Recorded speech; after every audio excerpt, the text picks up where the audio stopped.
Bien, vamos a este bloque y presento al director ejecutivo de la Sociedad Peruana de Derecho Ambiental. Muy buenas noches, Manuel Pulgar Vidal. Buenas noches, Rafael. Muchas gracias. Bien, antes de entrar al tema tuyo que corresponde a gestión ambiental, forestal, propiedad intelectual, quisiera hacer un comentario, una reflexión en voz alta ante tu presencia.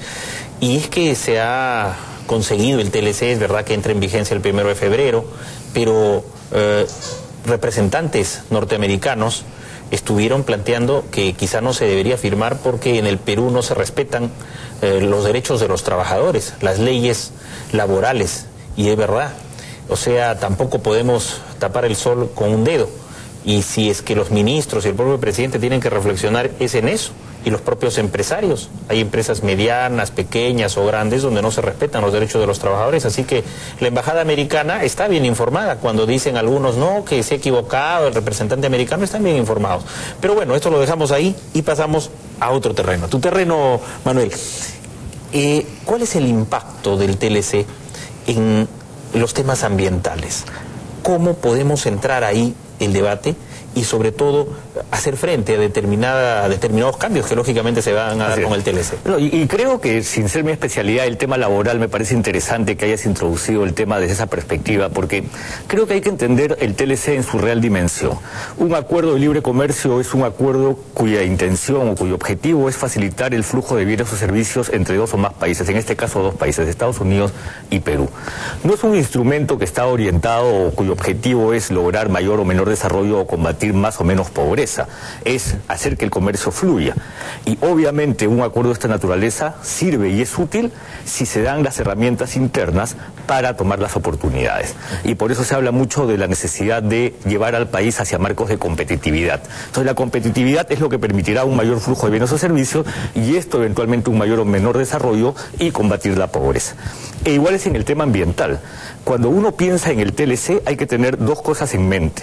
Y acá a los televidentes es muy importante decirles que lo que se acaba de concluir, porque algunos se confundirán, dirán, si el TLC se había firmado hace un año, ¿por qué ahora recién entra en vigencia? ¿Qué pasó? Es cierto, el TLC se firmó hace un año, y este proceso que duró un año se llama el proceso de la implementación.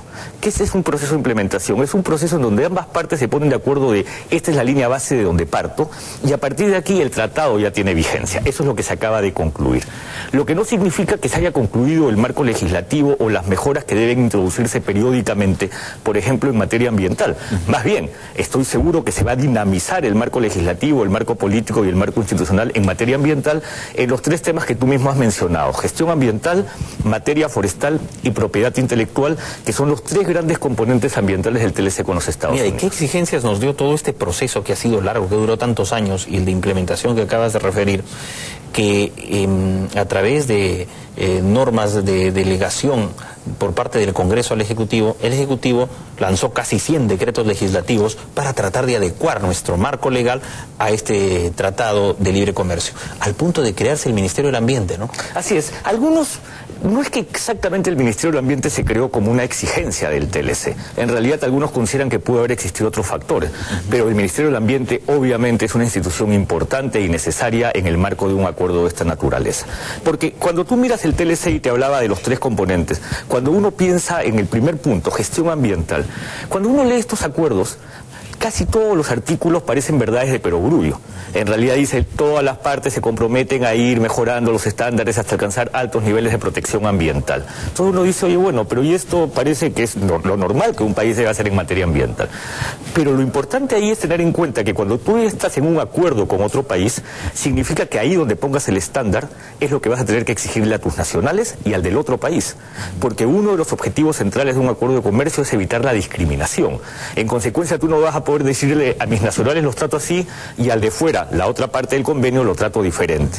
Entonces eso, te podrás imaginar, traerá como consecuencia que efectivamente el Perú eleve sus estándares periódicamente de protección ambiental hasta alcanzar aquellos que resulten satisfactorios. No podemos dar el salto de un día para otro, tiene que ser periódico, y en ese sentido el Ministerio del Ambiente creo que tiene un rol y está trabajando en que eso se dé. Entonces, un tratado es una oportunidad para el futuro, si es que se toma bien. Y quizás acá acá valga la pena hacer referencia a lo que ocurrió con Chile, que se tuvo que someter a una evaluación ambiental bajo las reglas de la OSD para determinar dónde estaba fallando en gestión ambiental y a partir de ahí ajustar la gestión interna para poder estar más preparado para enfrentarse a estos acuerdos de comercio. Yo estimo que en el Perú se verá algo parecido. Ahora, tú presides la Sociedad Peruana de Derecho Ambiental y a veces se levantan los siguientes cargos, ¿no? Y se dice, bueno, los ambientalistas no quieren que haya inversión, pero esto no es así. No hay que ser maniqueos en este tema, ¿no? Es decir, los ambientalistas están planteando determinados puntos razonables, pero podría haber de repente algunos que sí, a través de una ideologización extrema, de repente se oponen a cualquier inversión en minería, forestal, etcétera, pero creo que hay que guardar un equilibrio. Así es. Cuando uno se pone a pensar en lo que podría ser una estrategia de desarrollo para un país y uno se pone a ver a lo largo de la historia, uno se va a encontrar con un abanico de aproximaciones dentro de las cuales hay muchas ideológicas y eso es absolutamente válido y saludable. Siempre se discute cuál debe ser el modelo de desarrollo. Incluso cuando uno se pone a pensar cómo mides pobreza, hay también mucho debate si debe ser canasta familiar, si debe ser desarrollo humano u otro. En el tema ambiental es exactamente igual. No, vas a tener distintas... y está bien que no sea monocorde, sería horrible además.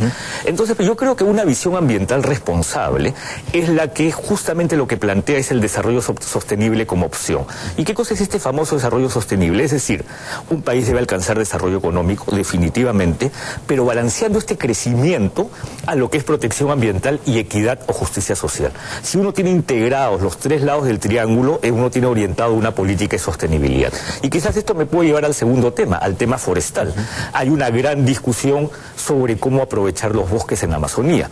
Entonces el gran debate es cómo mantengo el bosque natural o cómo genero inversión en áreas deforestadas a través de plantaciones, pero sin poner una en riesgo a la otra. Entonces ahí hay un tema bastante fino.